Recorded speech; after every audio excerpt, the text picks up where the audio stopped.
안녕하십니까. 아이작 전기연구소입니다. 오늘은 키로프의 제2법칙, 전압법칙에 대해서 알아볼 건데요. 여러분들이 ohm의 법칙하고 이제 키로프 제1법칙인 전류법칙, KCL 법칙을 알았을 때 과연 이 회로가 주어졌다면 여러분들 한번 풀 수 있을까 한번 잠깐 동안 생각해 보도록 하겠습니다. ohm의 법칙은 I는 R분의 V 이렇게 해서 우리가 풀었는데, 이렇게 이제 전압원이 두 개가 있다 보면 바로 이제 공부를 처음 하시는 분 같으면 바로 멈추죠. 근데 오늘 직관적으로 한번 생각을 한번 해볼까요? 이거를 등가이로로 그린다면 어떤 단계를 거칠까요? 한번 등가이로를 통해 가지고 한번 푼 다음에 키로프의 제2법칙을 통해서 한번 풀어보겠습니다. 그래서 여러분들이 저항이 4개가 연결되어 있고 E1, E2가 있는데 극성이 어떻게 되어 있어요? 극성이 플러스 마이너스 플러스 마이너스. 그리고 여러분들이 봤을 때 저항은 저항끼리 모아주게 되면 한번 이렇게 한번 그려볼까요? 몇 단계를 나눠서 한번 왼쪽에다가 한번 전원을 한번 모아보도록 하겠습니다. 전원을 플러스 마이너스, 얘를 E1이라고 하고, 그리고 이로 쭉 돌리면 어떻게 돼요? 이렇게 그려진가요? E2. 그리고 나머지를 저항을 몇 개요? 하나, 둘, 셋, 넷. 이렇게 하면은 여러분들 눈에 좀 들어오시죠? 그리고 여기가 E1, E2인데 여러분들 1.5하고 3V가 벡터적으로 합성을 이루게 되면 어떻게 돼요? E1이 작기 때문에 어떻게 돼요? E2가 이기겠죠. 1.5와 3하고 싸우면 3하고 1.5 사이 1.5인데 방향은 뭐만 남겠어요? 방향은 여러분들이 만약에 이게 3V고 이게 1.5V면 둘이 싸우면 누가 이기겠어요? 3이 이기겠죠. 얼마만큼요? 1.5만큼. 그래서 얘를 한 번 더 간단하게 나타내면 이렇게 그릴 수도 있습니다. 어찌 보면 이게 더 쉽게 보일지 모르지만 이제 우리가 키로프 제2법칙을 알게 되면 더 복잡한 회로를 해석할 수가 있는데, 얘를 RT라고 하고 얘를 E1과 E2에서 세문하고 남은 걸로 2로 쓰게 되면 얘는 몇 볼트가 돼요? 1.5V가 되겠죠. 합성저항은 0.1, 0.2, 0.2, 그러니까 0.5가 아니라 몇이에요? 1이 있기 때문에 합성저항은 1 플러스 0.1 플러스 0.2, 0.2, 0.2니까 1.5ohm이 되겠죠. 만약 여기를 전류를 전체 전류라고 한다면 얘는 어떻게 되는 거예요? ohm의 법칙에 의해서 R T분의 2에서 결국은 1.5분의 1.5인데 1A가 됩니다. 근데 실제 전류의 방향은 어떻게 흘러요? 이렇게 흘러가기 때문에 우리는 얘는 마이너스 1A라고 얘기할 수 있는 거예요. 그래서 방향이 바뀌었다는 얘기죠. 근데 우리가 오늘 풀고 싶은 건 뭐예요? 이렇게 직관적으로 푸는 게 아니라 얘를 방정식을 세워서 키로프의 제2법칙을 통해서 한번 해본다는 얘기죠. 한번 결과가 어떻게 다른가 한번 천천히 한번 보도록 하겠습니다. 그러면 키로프의 제2법칙은 우리가 전압법칙이라고 부릅니다. 전압법칙이라고 부릅니다. 그래서 여기에 영어로 하면은 K, V, L 이렇게 얘기하죠.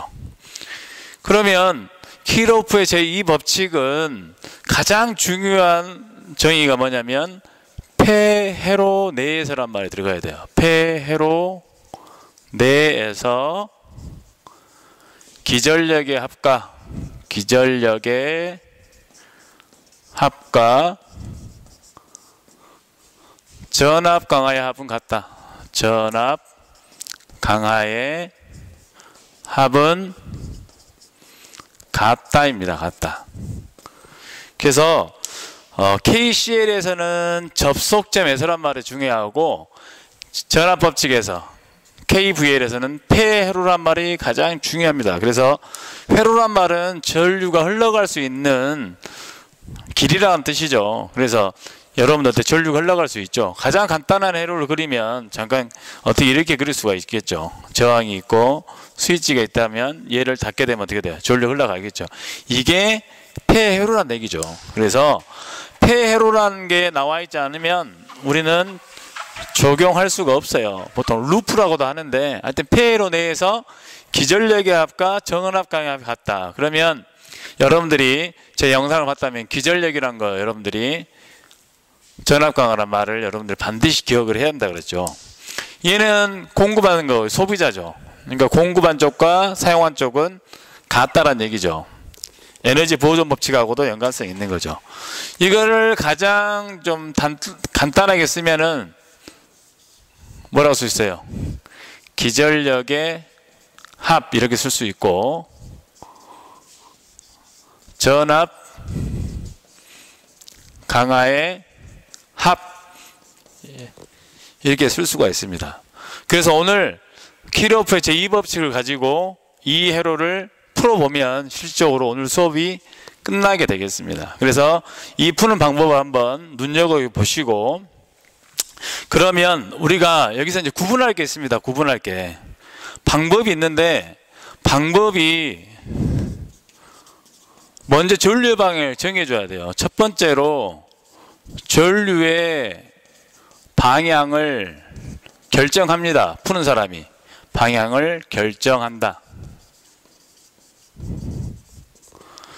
여러분들 경험이 있다면은 여러분들 플러스 마이너스 아까 푼 것처럼 전류의 방향 이렇게 정할 수도 있는 거죠.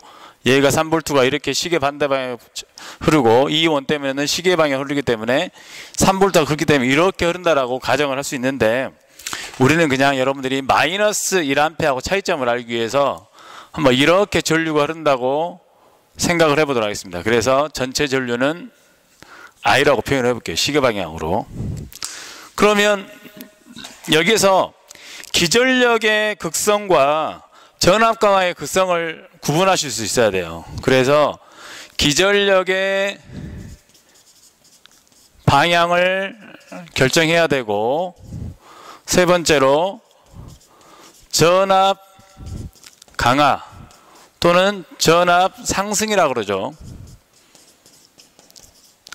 이 부분의 방향을 결정하면 우리가 방정식을 쓸 수가 있습니다. 그래서 기전력의 방향 우리 직류회로 같은 경우에는 우리가 긴 게 플러스고 짧은 게 마이너스죠. 그러면 전류가 이렇게 흘렀을 때를 우리 기전력에서는 플러스 방향이 됩니다. 플러스 방향. 플러스 방향이에요. 플러스 방향이라 잘못했죠. 마이너스 방향이죠. 마이너스 방향. 이거 헷갈리시면 안 됩니다. 그리고 반대로 플러스에서 마이너스 이렇게 흘렀을 때 그러니까 우리가 어떻게 돼? 이 전전지를 통과하기 때문에 이렇게 흐르는 거죠. 이렇게 되었을 때가 전류가 마이너스 플러스로 흘렀을 때가 무슨 방향이에요? 플러스의 방향이에요. 그래서 이걸 꼭 기억하셔야 되고 그래 전압 강화 같은 경우는 저항에서 우리가 생기기 때문에 우리가 저항에 플러스 마이너스 이렇게 전류가 흘렀을 때를 갖다가 또는 전류의 방향이 일치되었을 때 이때를 플러스 이게 플러스 마이너스 높고 낮음 그래서 전압 강화 이거를 뭐라고 불러요? 전압 강화라고 부릅니다. 그리고 저항이 있는데 플러스 마이너스 전류의 방향이 달랐을 경우에 마이너스 플러스로 됐을 때를 우리가 마이너스 극성으로 정합니다. 그래서 이거를 굳이 따지면 표현하면 전압 상승이 됩니다. 그래서 여러분들이 꼭 전압 법칙을 기억할 때는 기전력과 전압 강화의 극성을 결정해 주셔야 돼요. 그러면 여러분들이 기전력이 하면 좌측에 전압 강화는 우측에 여러분들이 써주게 되면 우리가 이렇게 직관적으로 풀지 않고 좀 더 복잡한 것도 이제 방정식을 통해서 풀 수가 있고 오늘 키르호프 제2법칙이 끝나게 되면 한 문제를 통해 가지고 다음 시간에는 KCL과 KVL을 모두 적용해서 푸는 문제를 하나 샘플을 보여주도록 하겠습니다. 그래서 전류 방향을 결정한다. 우리가 이렇게 정했습니다. 시계 방향으로. 그리고 여기를 전체 전류라고 했을 때 이 전류의 값이 어떻게 되겠느냐. 두 가지 방법으로 풀어보도록 하겠습니다. 그러면 얘대로 극성을 정하게 되면 어떻게 돼요? 이 부분이 어떻게 됩니까? 전류가 이렇게 흘리기 때문에 플러스가 되겠죠. 이쪽은요. 플러스 마이너스니까 얘가 이제 마이너스가 되는 거죠. 그리고 나머지는 전류는 여러분 전압가 쪽은 다 플러스로 보시면 돼요. 그래서 KVL을 첫 번째 방법으로 한번 풀어보면 전류의 방향을 정했죠. 그래서 등호를 쓰고 왼쪽은 기전력, 오른쪽은 전압강합니다. 그래서 이 원이 플러스로 들어가죠. 마이너스에서 플러스로 전류가 흐르기 때문에 플러스가 되는 거고, 여기에서 방향이 바뀌어 있어요. 그러니까 여기를 마이너스 E2가 됩니다. 그리고 나머지는 전체 전류로 봐버리기 때문에 그냥 R1 플러스 R2 플러스 R3 플러스 R4 값을 집어넣게 되면 이 원이 얼마예요? 1.5V 빼기 3V는 I가 나오고 여기 R1이 몇이에요? 1옴 플러스 0.1옴 플러스 0.2 플러스 0.2 그러죠? 하나 둘 셋 넷 하나 둘 셋 넷. 그래서 여기는 마이너스 1.5V가 남고 I는 몇이에요? 1.5옴이죠. 그래서 오음의 법칙대로 하게 되면 마이너스 1.5분의 1.5이기 때문에 마이너스 1A 나오는 것이죠. 그래서 마이너스 1A가 나왔다는 얘기는 우리가 방향을 시계 방향으로 잡았기 때문에 실질적으로는 어쩐다는 얘기예요? 반대 방향으로 흐른다. 그래서 여기서 마이너스 1A라는 얘기는 실질적으로는 시계 반대 방향으로 흐른다는 뜻이에요. 이게 이제 가장 기본적인 우리가 KVL을 적용한 방법이고요. 마지막으로 이제 두 번째는 조금 더 복잡하게 풀어보도록 하겠습니다. 실제로 이렇게 주어질 수가 있어요. KVL을 두 번째 방법으로 한번 적용을 해보면 여기에 전류 방향을 조금 혼동이 되게 해놓은 게 있어요. 그래서 방향을 봤더니 얘는 이쪽을 I1으로 잡아놓고 얘는 I2 나머지는 같아요. 얘도 I4 얘도 I3 그러니까 I1은 시계 방향, I2는 반대 방향, I3는 시계 방향, I4도 시계 방향.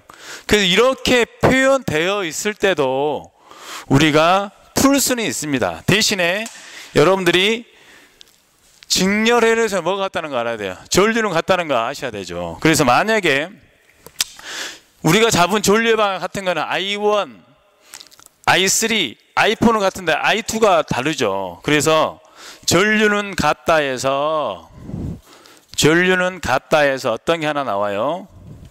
전체 전류는 I1하고는 같죠. 방향이 I1하고는. 그래서 I1은 극성이 I1이고 그 다음에 여기서 I2가 중요해요. I2가 반대 방향이죠. 그러니까 전체 전류하고는 방향이 다르기 때문에 마이너스가 붙어 있는 거고 그 다음에 I3하고는 방향이 똑같죠. 그러니까 I3 그리고 I4도 방향이 같기 때문에 I4로 하나의 참고할 자료가 생기는 것이죠. 그리고 이제 이걸 갖다가 전체 전류 I가 아닌 I1, I2, I3로 표현을 한번 해보도록 하겠습니다. 그러면 기전력은 같습니다. 플러스 마이너스. 그럼 여기는 혼동이 안 오죠. 그러니까 E1 마이너스 E2가 되겠죠. 근데 기전력을 각각의 흐르는 전류로 표현하기 때문에 이제 I1은 어때요? 방향이 같죠? 그러니까 플러스가 되는 거죠. I1 곱하기 뭐예요? R1. 여기는 반대이기 때문에 마이너스 I2 R2 I3 방향 같죠? 그러니까 어떻게 돼요? I3 R3 그 다음에 I4 R4 그럼 여기는 똑같이 1.5에서 마이너스 3볼트를 빼는 거고, 우리가 I로 묶어줄 수가 있죠. I로 묶어주게 되면 어떻게 돼요? I는 I1이니까 그대로 R1을 쓸 수 있는 거고, I가 마이너스 I2니까 어떻게 돼요? 같이 써줬죠. 그러니까 R2를 쓸 수 있고, R3를 쓸 수 있고, R4를 쓸 수가 있어요. 그래서 결론은 여기도 마이너스 1.5V가 되는 거고, I 곱하기 뭐가 돼요? 1오hm 0.2, 1오hm 0.1, 0.2, 0.2니까 여기가 1.5ohm이 되는 거죠. 그래서 ohm의 법칙에 하면 1.5분의 마이너스 1.5, 그래서 마이너스 1A가 되는 거죠. 그래서 우리가 방향을 잡는 거와 반대로 흐른다는 것을 여러분들이 기억할 수 있겠습니다. 그래서 여러분들이 이거를 직관적으로 한번 풀어보시고, 이거를 키르호프 법칙 중에서도 전류의 방향 하나만 잡아가지고 기전력의 합은 전압광의 합과 같다라고도 한번 풀어보시고, 또 각각의 흐르는 전류로 표현해서 I1, I2, I3, I4인데 I2가 반대 방향으로 돼 있었을 때도 푸는 방법들을 한번 여러분들이 공부를 하시게 되면 이제 키르호프의 제2법칙을 조금 더 쉽게 이해할 수 있을 겁니다. 그러나 이 부분을 여러분들이 정하지 않게 되면 풀 수 없다는 거 다시 한번 기억하시고, 전류의 방향을 결정하고 기전력의 방향, 전압 강화 또는 전압 상승의 방향을 결정하면 우리는 KVL을 통해서 우리가 전류를 구할 수 있습니다. 다음 시간에는 KVL과 KCL을 모두 이해할 수 있는 문제를 가지고 한번 여러분과 함께 강의를 한번 해보도록 하겠습니다. 감사합니다.